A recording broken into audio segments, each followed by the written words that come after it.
Here we are, Casey's My Hero vlog, March 12th, 11th. I'm at the cemetery. There's Casey's grave. I smuggled in a unicorn. Hopefully the cemetery doesn't kick that out of there.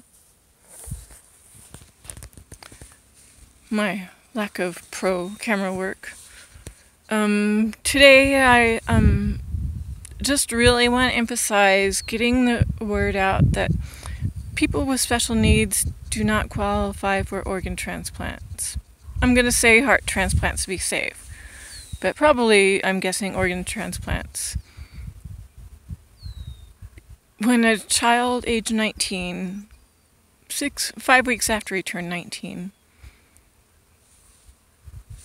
dies and falls through the cracks all of his life and ends up in a cemetery, and his mom, 2 weeks after his birthday, and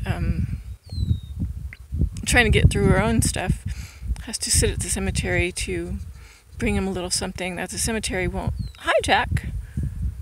Has to celebrate some kind of birthday. I think I need to get my hat on because I get migraines and sun's not good on my hat. It's very warm today, which is awesome. But I think I can't stress enough how we need to get the word out.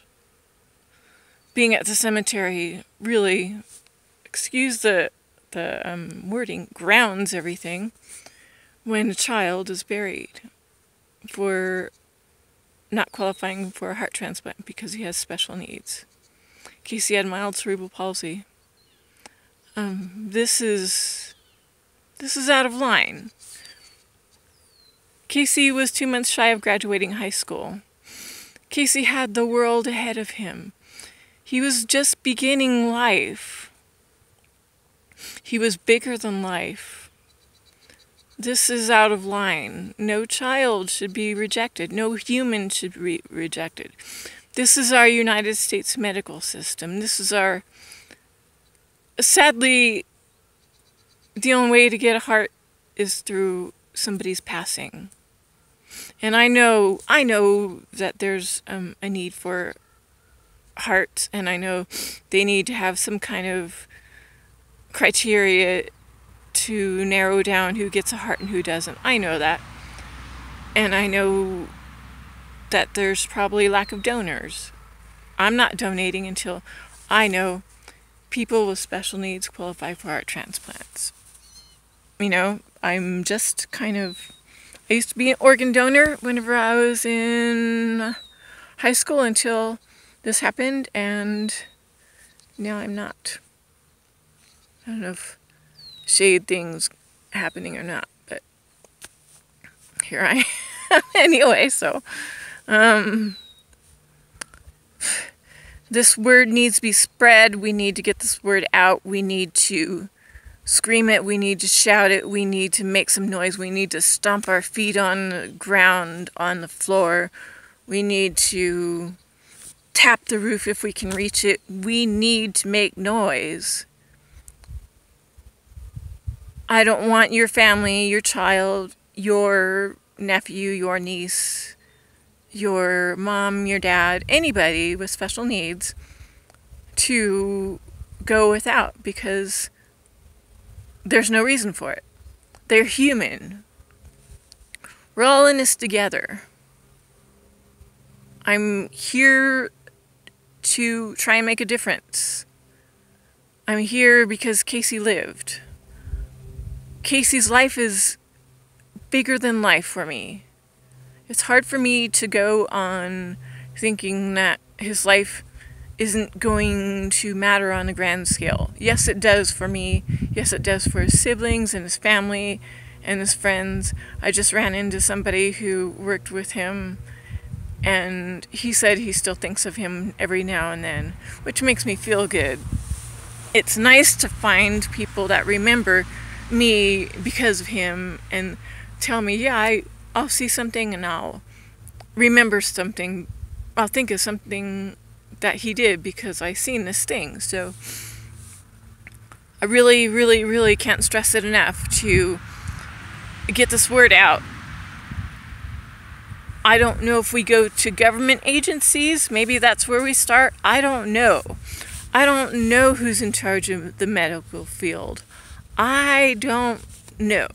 I know the American Heart Association made this criteria, and how they came up with this idea, I don't know. That one phrase on that criteria blew everything out of the water for my child. That's what matters to me. That's what matters to me for so many people. Whenever I tell people that knew Casey, and they knew what happened, but they didn't know why, they're in shock. And they said, well, I didn't know that. It's like, I didn't either. And they tell me they were telling somebody Casey's story, and that person was in shock. It's like, people don't know.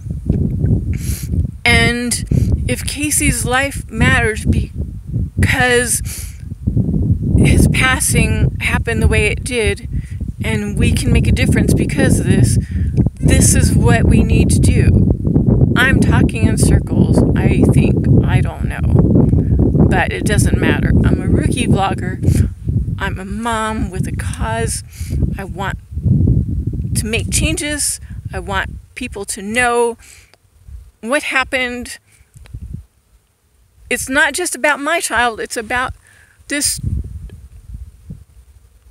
40-something-year-old I ran across in one of my bookmarks somewhere, and I can't find it now to post it, who's fighting to get a heart transplant.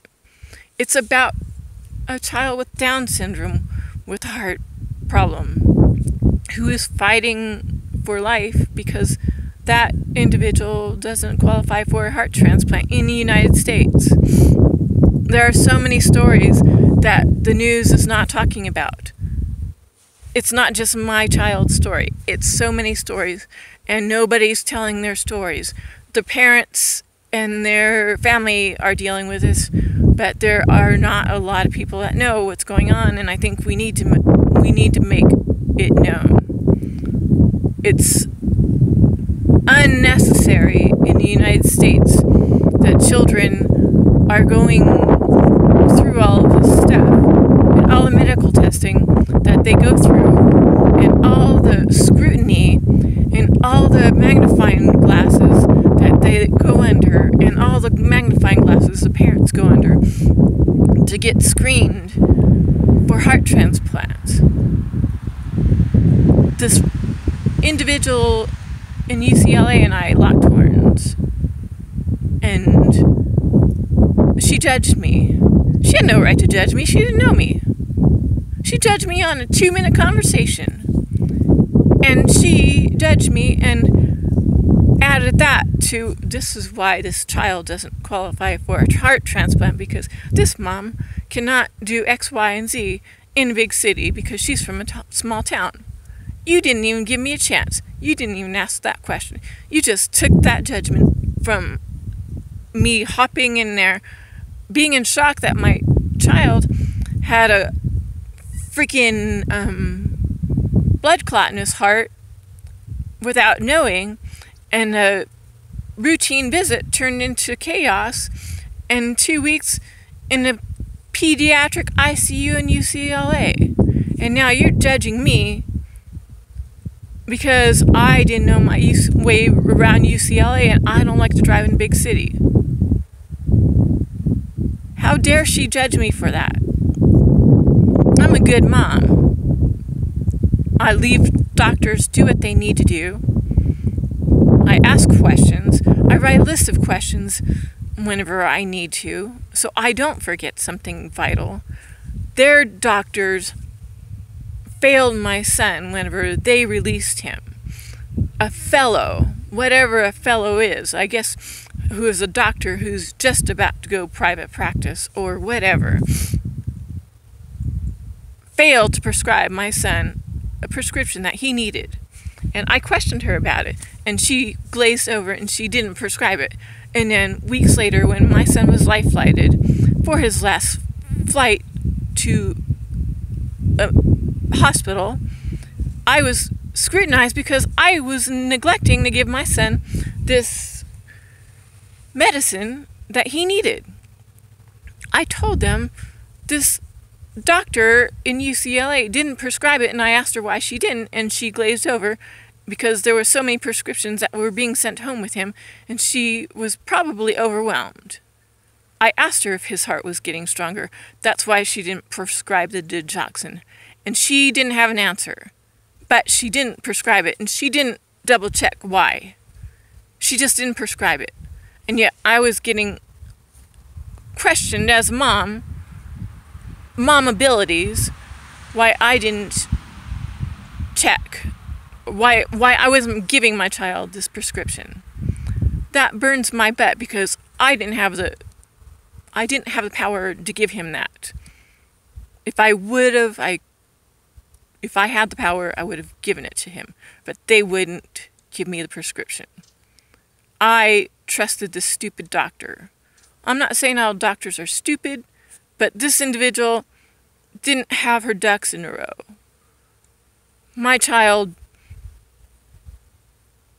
had his life shortened because her lack of judgment, her lack of double checking, whenever I had his medication list on 2 places so I wouldn't lose one before he got there, plus I didn't have new medication lists because they were new, but I asked her, this is my list.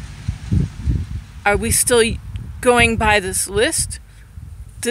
I've marked all these off. These are what you've prescribed. Is he gonna still take this prescription? This makes his heart pump stronger.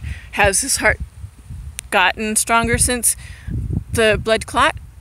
Like, are you telling me this? Is that why you're not sending him home on this? She glazed over. That's bad. My son should have not been prescribed that.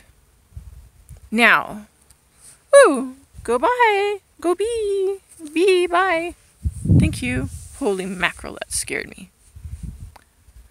So, now I'm at the cemetery. I'm not happy about this. I'm still pretty devastated.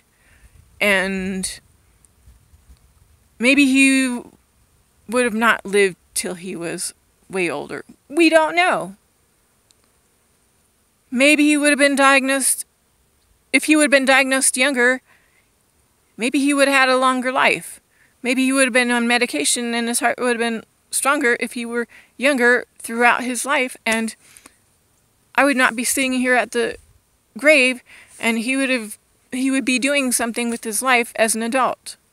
I don't know. He didn't graduate from high school because he died 2 months before he graduated. I'm a little upset. I'm all over the place, kind of, but maybe not. I don't know. So, anyways, I'm Gina. This is Casey's My Hero Vlog 5. I'm a little fired up here at the cemetery, which is okay because I have that right. And everyone have a great day, week, night, all that stuff. Remember, dang it, I left my notes at home. Let's make a difference because Casey lived. Take care. Bye.